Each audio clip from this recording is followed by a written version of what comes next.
El caso del que vamos a hablar hoy es sumamente conocido. Vamos a comentar una historia criminal que desde hace ya muchos años está en boca de todos. Esto se debe a que es uno de esos casos criminales que adquieren notoriedad pública por lo mal investigados que están. En el canal ya relatamos muchos hechos criminales de este tipo. Esos crímenes que luego de décadas no se han resuelto. Particularmente, el caso de María Marta García Belsunce es muy llamativo en Argentina. A lo largo de los años se plantearon muchas hipótesis sobre lo que puede haber ocurrido y los medios de comunicación dijeron de todo sobre este trágico suceso. Si tenemos que analizar todos los detalles de esta historia, realmente el video duraría horas.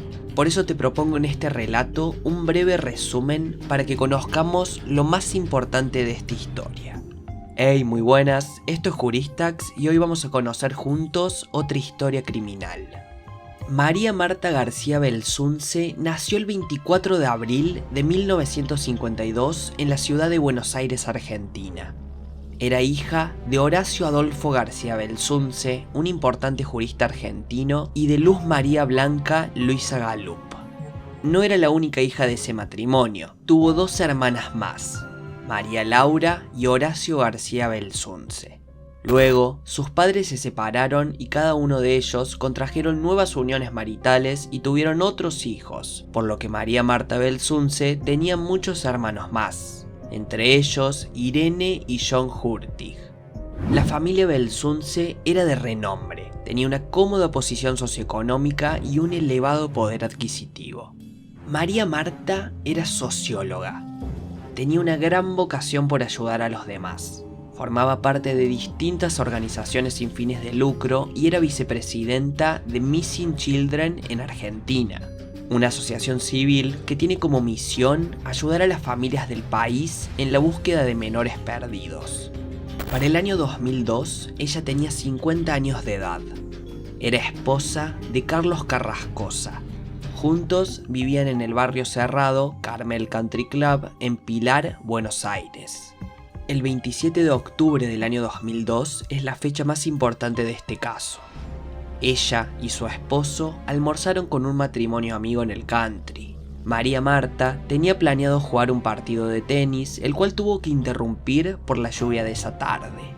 Decidió volver a su casa, también ubicada en el barrio privado, a bañarse, ya que tenía previsto una cita con su masajista para esa tarde. Ese día, Carlos llegó a su mansión y se topó con su esposa sin vida. Encontró el cadáver de María Marta Belsunce en el baño. La cabeza estaba sumergida dentro de la bañera y el resto del cuerpo por fuera. Lo primero que se pensó es que fue un accidente, que María Marta se había resbalado y al caer golpeó su cabeza contra las canillas y el suelo del baño. Incluso aún tenía zapatillas puestas. Carlos, desesperado, intentó socorrerla. Justo llegó la masajista, a la cual le pidió ayuda para intentar reanimarla. Dieron aviso al servicio de emergencias, pero ya era demasiado tarde. María Marta García Belsunce ya estaba muerta. Muchos de los familiares se hicieron presentes en la casa y se lamentaron por el trágico siniestro. Tocaron el cuerpo, caminaron por la casa dejando huellas y rastros y sin saberlo iban contaminando la escena de lo que no era un accidente, sino que era un crimen. Obvio, en un primer momento nada indicaba que así lo sea. Las empleadas domésticas limpiaron todo el hogar. El equipo médico que llegó y todos los presentes atribuyeron la muerte al accidente doméstico. Se consideró que la causa de muerte fue un paro cardíaco no traumático e insuficiencia cardíaca, todo producto del golpe que sufrió en su cabeza al caer contra la bañera. La familia, todavía lamentando la muerte de María Marta, hicieron el velatorio y enterraron el cuerpo. Un dato de color es que fue sepultada en el cementerio de La Recoleta, un famoso cementerio de la ciudad de Buenos Aires que contiene las tumbas de personas muy reconocidas, desde importantes políticos a notables personalidades del país. Dado que la muerte se produjo en circunstancias de etiología dudosa, si bien la hipótesis principal es que era un accidente, la justicia abordó el caso. Si una muerte no se produce por causas completamente naturales, se tiene que hacer una investigación. Y así fue como en fecha 2 de diciembre del 2002 se ordenó la exhumación del cuerpo y se le practicó una autopsia. Desde acá es cuando todo se pone raro, confuso y comienza a ser de conocimiento público uno de los casos más emblemáticos de la historia criminal argentina. El estudio forense sobre el cadáver de María Marta reveló que había sido asesinada de 5 balazos calibre 32 en su cabeza y que un sexto proyectil le rozó el cuero cabelludo. Además, tenía heridas defensivas que indicaban que intentó protegerse de un atacante. Ahí fue que empezaron todas las complicaciones, ya que la escena del crimen no se preservó como tal porque nunca se consideró que existiera justamente una escena del crimen. El primer hecho que llamó la atención de este caso fue el hallazgo que había hecho uno de los hermanos de María Marta, John Hurtig. Al parecer, el día del crimen él estaba en la mansión y encontró tirado en el suelo un pequeño objeto metálico. Pensó que era un sujetaestantes que de nada servía y lo arrojó por el inodoro. Al pasar el tiempo, se determinaría que este llamado pituto era en realidad la prueba de uno de los 6 balazos que le habían disparado a María. El pituto, que en realidad era una bala, al día siguiente de la declaración fue encontrado en el pozo ciego de la propiedad. Cuando se descartó la idea de que todo era un accidente, los familiares comenzaron a pensar quién podría ser el homicida.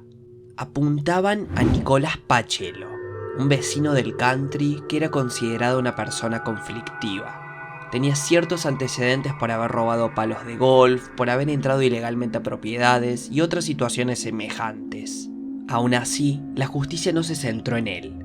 Con base en la presencia de la familia en la casa y por el hecho de haber desechado el famoso pituto, el 16 de enero del año 2003, el primer fiscal del caso, Diego Molina Pico, acusó por encubrimiento agravado a varios familiares y allegados de María Marta, entre ellos a Horacio García Belsunce, Carlos Carrascosa, Guillermo Bartoli, Juan Carlos Hurtig, a la masajista y a otras personas más.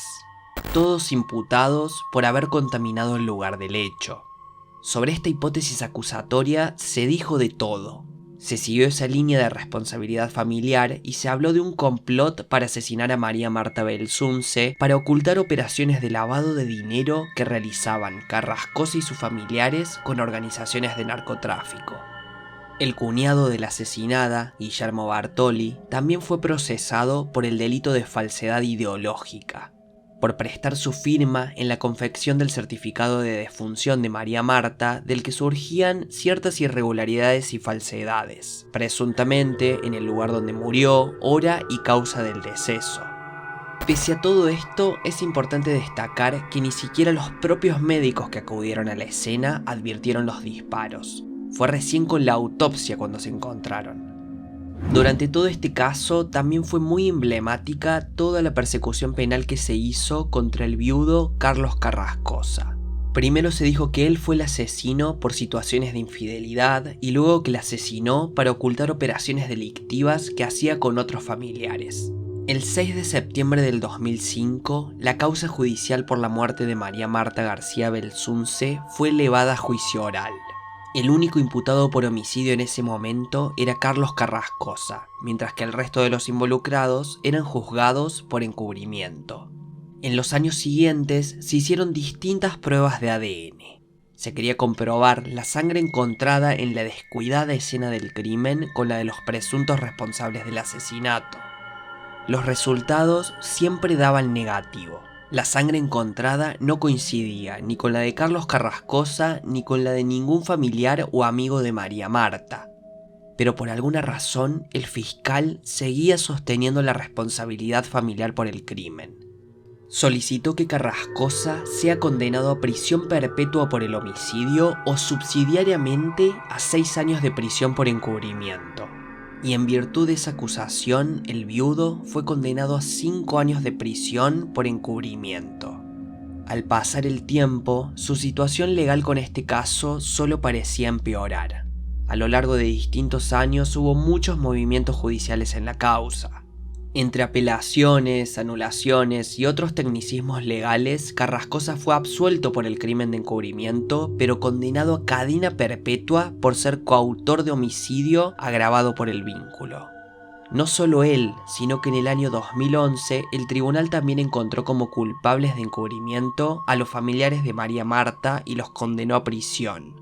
5 años a Guillermo Bartoli, 4 años a Horacio García Belsunce, 3 años y medio para Juan Hurtig y otras condenas más.